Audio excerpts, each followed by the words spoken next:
We will be performing a supine stick single leg glute bridge.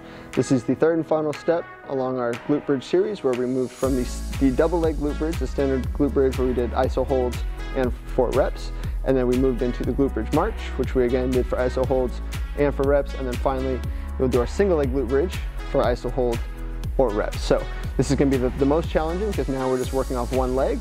But of course, as we progress in our strength and our abilities, we wanna progress to a single leg extension, because that's really what we're using for golf. Even though it's a 2-legged sport, a lot of times we're on uneven surfaces, and then the hips really need to do different things between our right and our left sides, depending on where the ball is sitting, what type of shot we're trying to hit, all that kind of stuff. So being able to have independent hip control is only going to benefit you more and allow you to play a better game. So we're going to be starting on our back, just like the glute bridge hold that we did.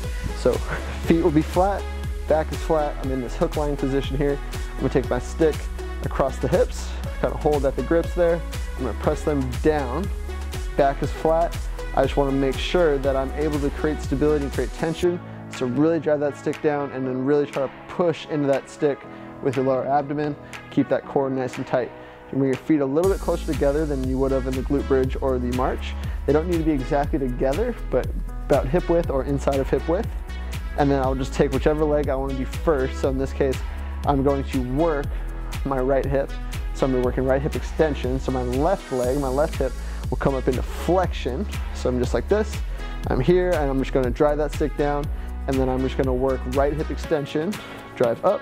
Again, I want to think tuck, so I'm pressing into the stick first, and then I'm driving through that hip there. I'm not just arching at my back and driving up this way. I don't want my ribs shooting out.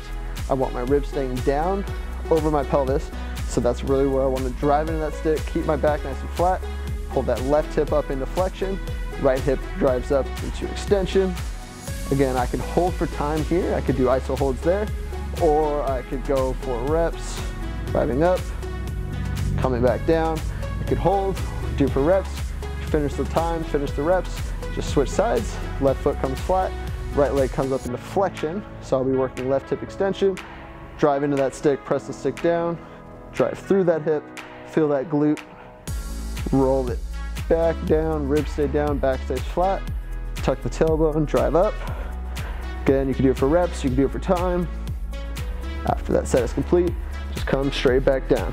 So again, you could do for a iso hold, right? So that's just gonna be holding, work on creating more tension, continue to tuck the tailbone, continue to create more stiffness and stability through that core.